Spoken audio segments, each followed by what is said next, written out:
Le loup qui voulait faire le tour du monde. C'était l'hiver dans la forêt et Loup s'ennuyait. Un matin, il se regarda dans son miroir et s'écria « J'ai trouvé! Je vais voyager, voir d'autres pays. J'en ai toujours rêvé. » Aussitôt dit, aussitôt fait. Sa valise fut bouclée. À Paris, Loup découvrit la tour Eiffel. Vite, il grimpa au sommet pour voir sa forêt. Mais là-haut, il n'y avait que des toits à regarder et des pigeons qui rigolaient. À Londres, Loup se rendit au palais de Buckingham pour rencontrer la reine d'Angleterre. Prendre le thé avec le loup, j'en ai toujours rêvé, expliqua-t-elle à ses sujets.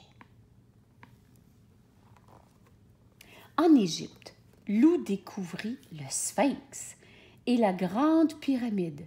Près du Nil, il trempa avec délice ses pattes dans l'eau.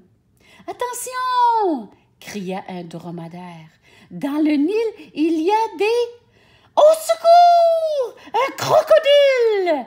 hurla Loup. Au Kenya, Loup partit à la découverte de la savane. Tous les animaux étaient réunis au bord de la mare. « Bonjour la compagnie, » dit Loup. « C'est quoi ça? » demanda le zèbre. « Une sorte d'hyène, peut-être? » suggéra le lion. « Mais non! Je suis un loup! »« Un loup? Ah! Sauve qui peut! » hurlèrent les animaux, terrorisés. Sur l'île de Madagascar, Loup nageait au milieu de poissons multicolores quand soudain, un requin-baleine surgit près de lui. « À moi! » cria Loup. Sur la plage, un lémurien observa la scène. « Pas de panique, ce requin ne mange que du plancton. »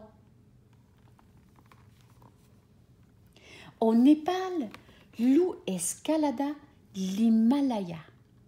Arrivé au sommet, il s'assit pour se reposer. Il ne vit pas tout de suite l'horrible créature qui l'observait.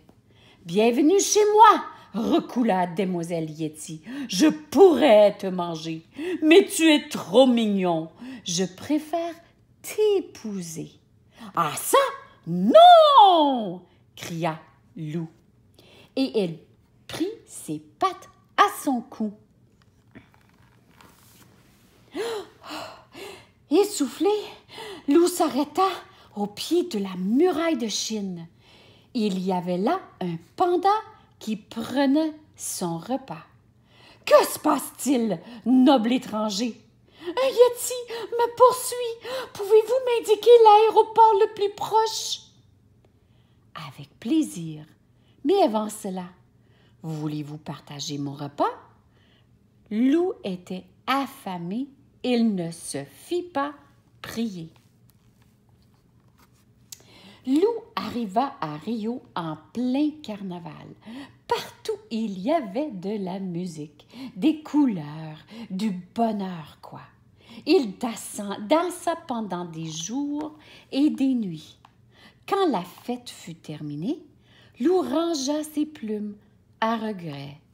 Jamais il ne s'était autant amusé.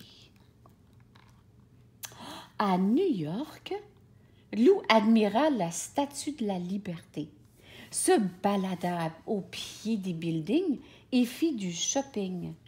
Il choisissait un cadeau pour Gros Louis quand il entendait un cri. « Mon loup, chéri, je t'ai enfin retrouvé! »« Ah ça, non !» cria Loup, et il prit ses pattes à son cou. Loup courut jusqu'à sa forêt. Quel bonheur de retrouver sa maison! Pour fêter son retour, il invita tous ses amis à dîner. La soirée fut très animée. Il paraît même qu'il y eut une invitée inattendue.